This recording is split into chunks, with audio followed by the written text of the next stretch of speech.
there. Welcome in, everybody, on a Friday on the Maize and Blue Review. It's time for Sharpening the Edge, the podcast, handicapping podcast, where we help you out examining the weekend's action in some hope, maybe to make you a little bit of money.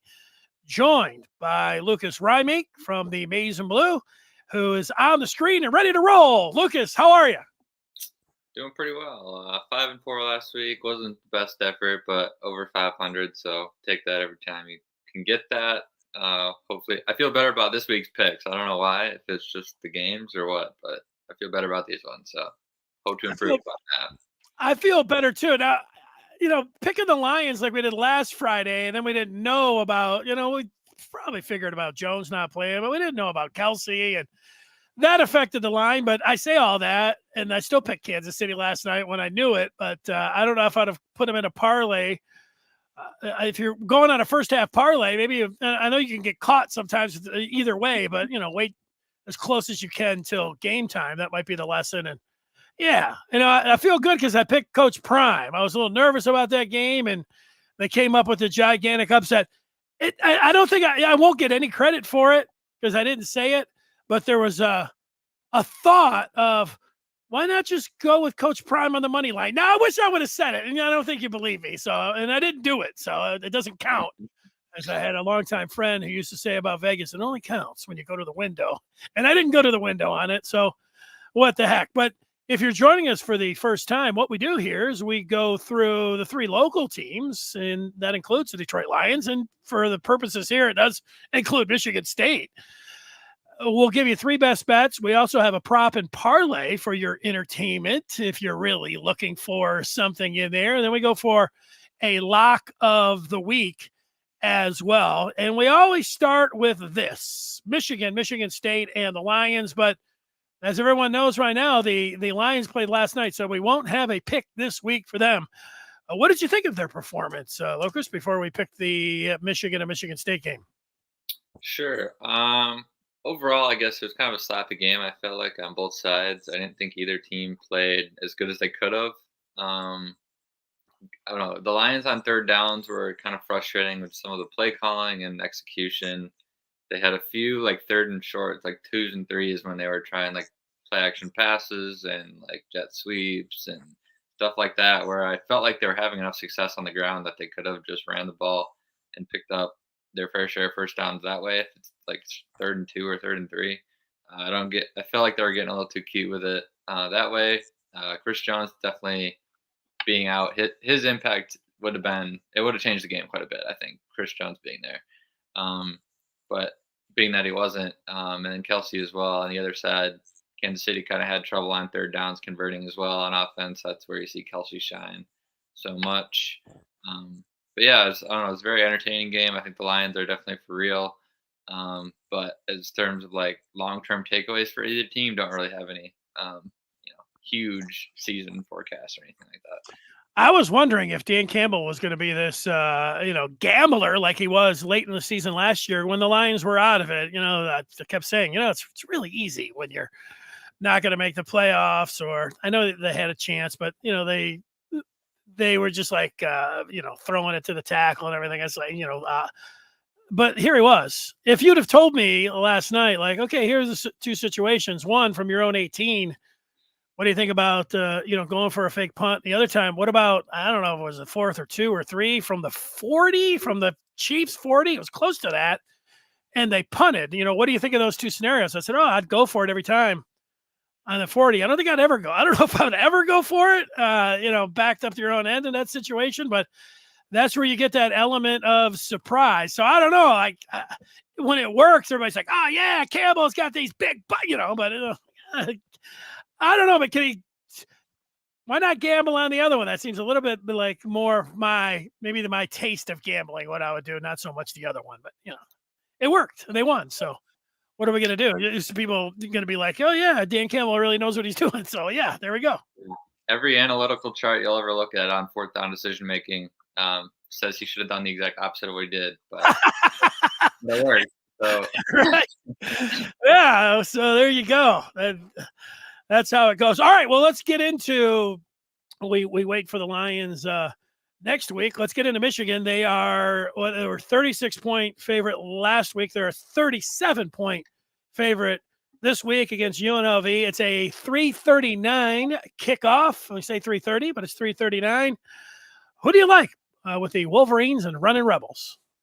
Yeah, 37 here is just too big for me again. I talked about it last week a little bit. It's just really hard to cover a spread that's that big, because it basically just comes down to, does the team want to put up points and like press the gas when they don't have to, or they let up and let the depth pieces play, get the second stringers and third stringers and maybe even walk-ons in there. Jim Harbaugh, I think, usually goes for the latter. Not always. There are times when he just presses the gas and they just blitz a team. But I think typically, and especially in these non-conference ones, he uses these as an opportunity to get young guys playing time that might not see it once they get to Big Ten play. But they still want to get those guys reps so that if somebody goes down ahead of them, they're not just coming in, with hardly playing at all this year. So I think that's probably what's going to happen here. I kind of projected the score right around like 45-7, which is basically right at that number. So based on what I'm saying, my recommendation is the under 57.5 here is what I'm going to go with for my pick. I think UM's defense is going to be dominant again. Barry Odom is kind of known for a good defensive front. He's the coach at UNLV. He's multiple. He mixes it up a lot. He likes to change things up, kind of try and throw the other team off guard. And he's had a lot of success doing that over the years. I mean, UNLV's talent isn't what he's had at like Arkansas and Missouri, where he's been prior to this. But I do think he knows what he's doing, at least somewhat. And UM's O-line didn't really establish itself last week. It's not really a concern for me yet.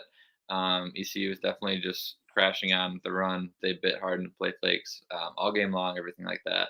But it does like makes me wonder, I guess, if the chemistry for Michigan's offensive line is quite where it needs to be. And I guess based on what I saw last week, I don't think it's where it needs to be. I guess I sort of question if they're going to be able to totally like flip the switch this week and just like maul UNLV up front, even though they'll probably have a similar game plan to what ECU, did last week. So I think this game's going to go under 57.5. That's my official pick because just the spread is just too big. Well, I think you make a lot of sense in what you say overall. Once I get my score, I'll say that I agree with you on the under. If I was, forced to, somebody had a fork to my face or something saying, you've got to play the game, I would go with the under too. It'd be 38-10. My final, last week, I wanted Michigan to cover the 36 points because I picked them to do it. I didn't put any money on the game. But if you did put money on the game, we were saved from a grueling backdoor cover. If Michigan they should have scored down there when McCarthy and the first team was in there for that last series of the third quarter where they couldn't punch it in. Of course, you can't just say they would have made the extra point for sure because they missed one earlier, but it was 97% chance of them doing that. So them being up 37-0 and then being subjected to, we're going to win it. And then see, oh no, here comes a field goal at the end. That's a crushing way. We've all lost some of that. I've lost a lot more of those than come away with like, oh, hey, look at this. What an unbelievable, no. So I don't know. I'm just saying all that because it was all in play. So I ended up losing the pick. Having said that, that running clock and Michigan, who can go on 5, 6, 7, 8-minute drives and bleed the clock where there's only going to be 1 or 2 series for the other teams. But if their defense is playing well, I think that lower score, if you were really telling me, why you like the under, the change of rules, what we've seen from Michigan, the style. So, yeah, I'm with you on that, 38-10. So that means I will take the 37 points and UNLV. Now, maybe the line. There haven't been a line for Richmond. I don't really know why between Michigan State and Richmond. So I just picked the final 28-13 without knowing it. So that's State by 15. So whichever way the number is, you can take it for. That's what I think the score is. What do you think about the Spartans and the Spiders? Yeah, same as you. I looked for lines everywhere I could think of. Couldn't find anything. For whatever reason, Vegas just didn't feel like they wanted to put out a line for this one. I would kind of project. I don't know, I'm trying to think, like 31-7. I guess MSU is kind of what I'd put it at, just mentally in my head. 31-7. Richmond is quite bad. They've been bad for a long time. Kind of like a a story from a long time ago, like back in like the PS2 days, or like the NCAA 06 video games. Richmond was like the worst team, so that was the team that you try and build the dynasty with, but they were like so bad. So they're like really hard to like turn into a really good program. So that's I don't have a ton of information on Richmond. I know they have a quarterback in the NFL from there, but they're quite bad. They've not been bad for quite a while. So I think MSU will have no problem controlling that game. All right, let's get to our best bets. This is where if I did have a bright spot last week, it was with the best bets because I hit 2 out of 3. And I say that because I'm going back to Coach Prime and company, who are a 3-point favorite.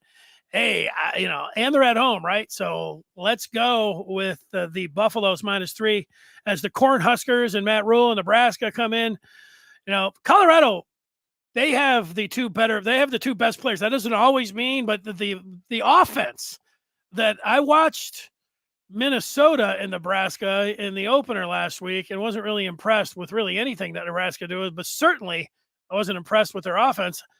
I didn't get to watch Colorado, just the highlights because I was watching Michigan, but man, that offense looks like they're going to score more than what Nebraska. Well, I guess we'll find out, all of that. Of course, we are going to find out. I'll take Colorado -3. The two other games I'm going with my best bets are dogs. I like NC State +7.5 as they bring in Notre Dame. Notre Dame has done well so far, but the Wolfpack have a solid D. Their quarterback, he didn't do so good in the air, but he's got some legs. He did a nice job running the ball. And I just think that's going to be too many. This line seems inflated to me. Should be 3.5. So 7.5. I'm going to go with the Wolfpack.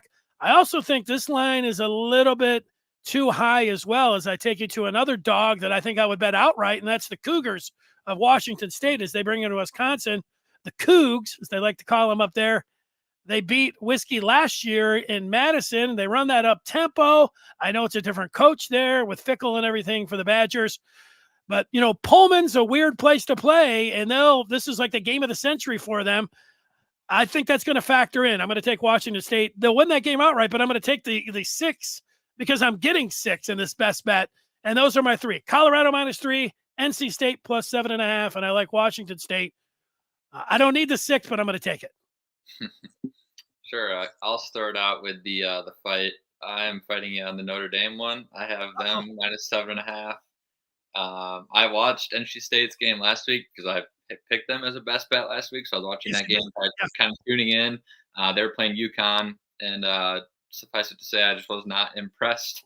I thought the reason I was high on NC State going into last week is because they hired a new OC. Robert and I came from Syracuse. He did a really good job putting together a competent offense at Syracuse. Is kind of part of their resurgence they've had there under Dino Babers. And he's going to bring those principles and stuff with him to NC State. And everything that they were saying all offseason was that it looked really good. The offense is going to be better this year. And then I watched the first game against UConn and was like, whoa, this is not at all what I was expecting to see here. Brennan Armstrong did do well on the ground, but he's supposed to be a good thrower. Right. And he did not throw the ball well at all. I think part of that is because NC State's O-line just wasn't very good, so they struggled to protect UConn, which is kind of a scary thing. And then their receivers also had a hard time getting open against man coverage against UConn. So it's like if you're having a hard time executing against UConn on offense in the passing game, I just don't see that translating well to when you take the jump up and have to play a Notre Dame team that I think is pretty good. There is a chance that it was kind of like a look-ahead game last week for an NC State because you play UConn, you see that on the schedule, you're like, oh, it's UConn, whatever. But then you see Notre Dame the next week, you're like, oh, that's a big one. We got to prepare for that one. So maybe that's what happened there. And that if that's the case, gladly just take my loss. But I was not impressed with what I saw from NC State. And then Notre Dame on the other side, they played, was it Navy, right? And they just killed them. It was like 42-3 in their first game. And I was impressed with Hartman in particular because the rest of that team last year actually was not that bad. They didn't have a very good year. Ended up finishing like 8-4. They were supposed to be better than that. But Sam Hartman kind of coming in stabilizes the offense. They have a good O-line. They have a good running back, and they play good defense. So the last missing piece was a quarterback, and Sam Hartman's got a lot of experience coming over from Wake Forest. I think in this game, Notre Dame will be able to control the line of scrimmages on both sides, and I think they have the better skill talent as well. So I'll take them to win by 2 scores there, even though it is on the road. And then I'll go to Texas A&M in Miami. Ooh, NLI game. Not touching the spread here. I'm going to take the under 51. It's fairly simple, really. Both teams have really good defenses, and neither team has really done enough on offense to convince me that they're legit. It is Tyler Van Dyke and Connor Wegman look really good on paper. When you say their names, they're like, oh, like they sound good. They've had good performances in the past. They're both highly ranked recruits coming out of high school. On the Tyler Van Dyke side, he was good like 2 years ago and then totally flopped last year with Josh Gaddis in there at Miami. Their whole offense did. You can pick whoever you want to place the blame, but Tyler Van Dyke did not have a very good year in and of himself. Now on the other side, Jimbo Fisher's gotten a lot of heat in the last couple of years for how he runs his offense. It's a very intricate, complicated West Coast style offense that hasn't had much success in the last like 3 to 5 years. But then he brought in Bobby Petrino to kind of overhaul it. He said he was going to give him control. Not really sure how that's going to play out. Like when the going gets tough and they're on the road playing Miami, does Bobby Petrino really have the say in the play calling, or is it still Jimbo Fisher's show? I think that's still a question that needs to be asked. So I will go with the under 51 there, kind of fading both offenses because I like both defenses.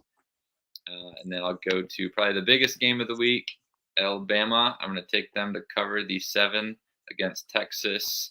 I like both teams quite a bit here, so I'm going to start with that. Jalen Milroe last week played the quarterback for Bama. That was kind of a question mark all offseason.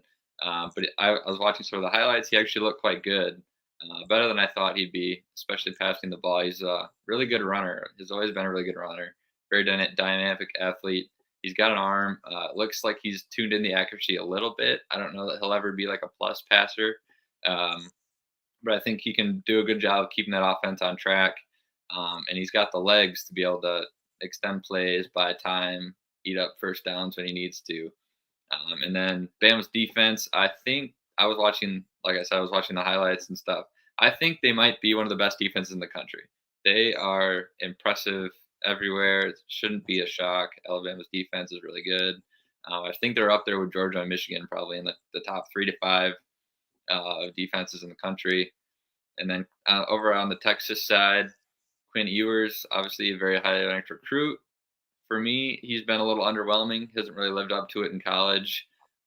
They had a hard time getting going early on in the game against Rice last week, which is a bit of a concern.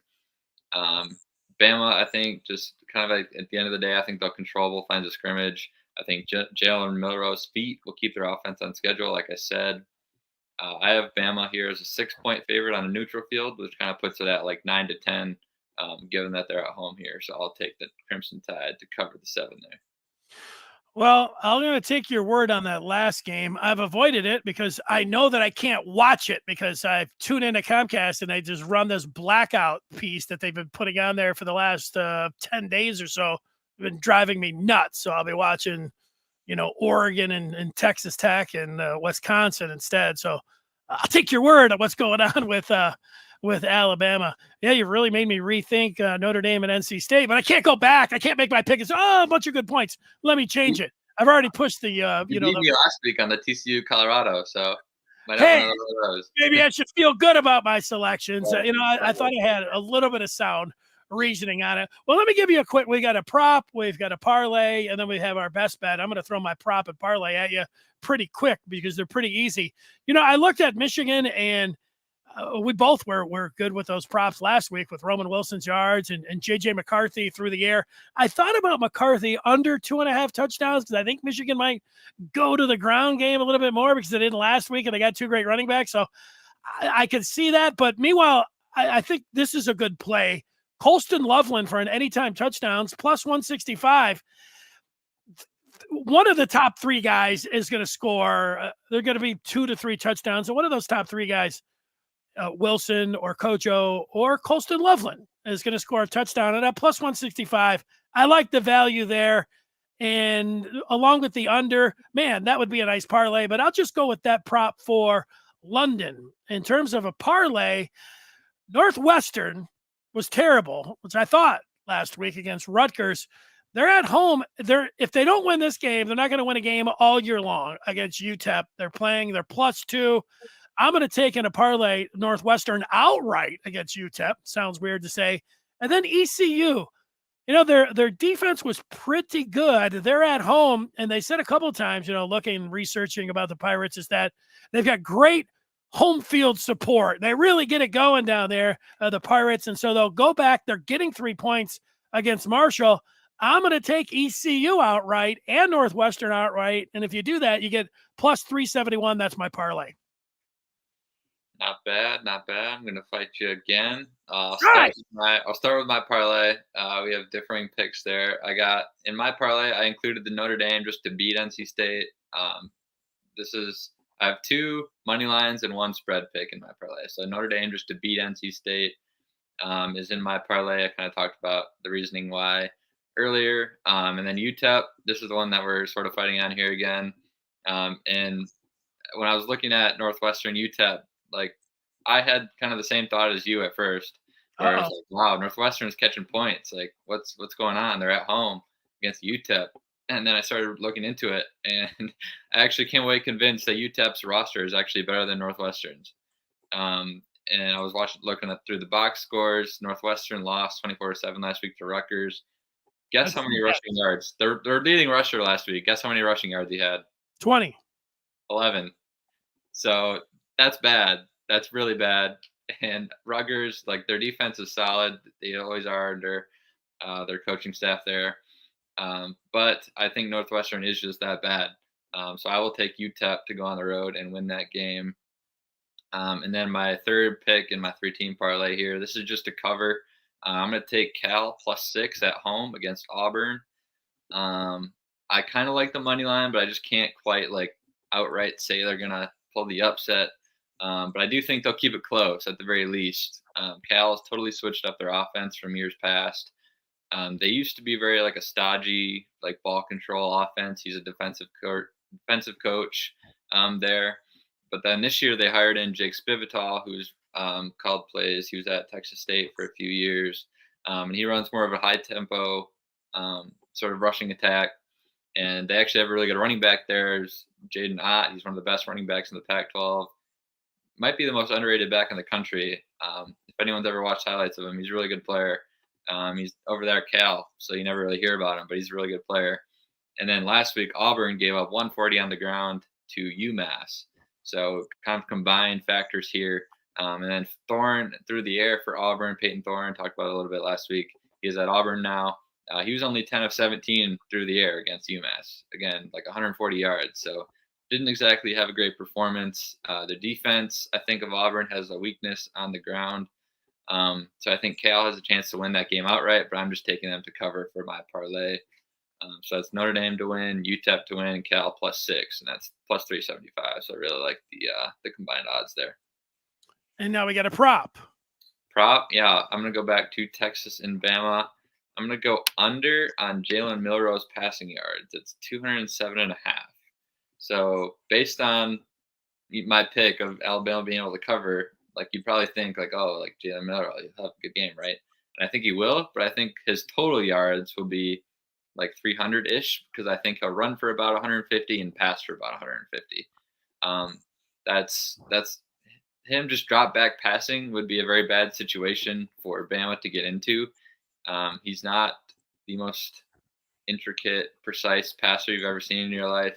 And I think Texas defense is actually quite good, pretty much up and down. the secondary. So I think overall, I think for Bama to win, like I expect them to, like I picked them to, they're going to have to run the ball and establish that.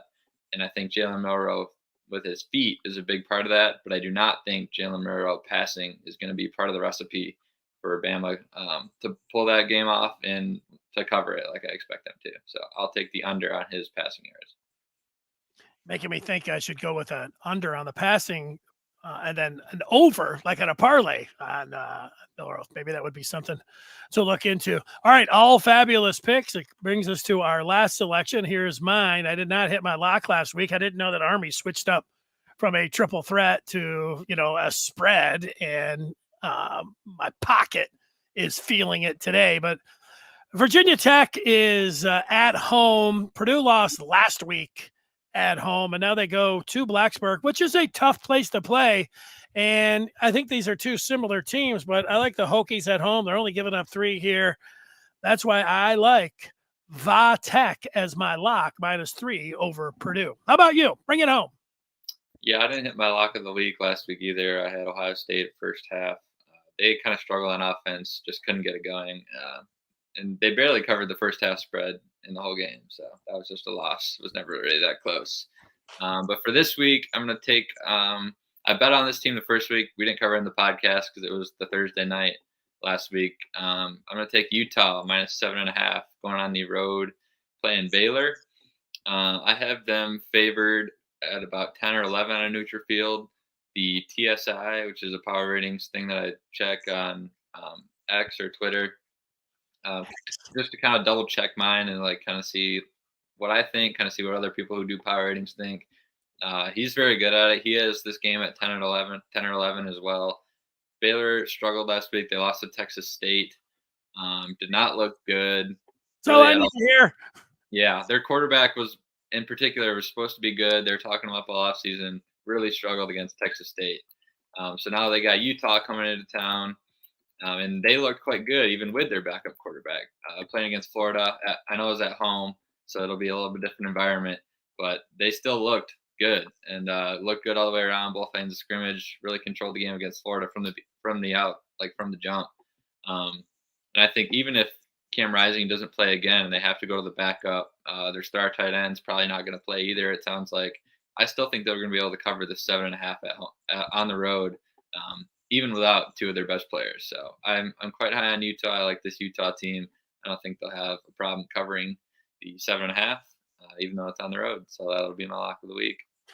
Take it to the bank, Lucas. Great job, and we look forward to talking with you again next week, Sharpening the Edge, week 3. Enjoy the action this week, and great selections. Good luck.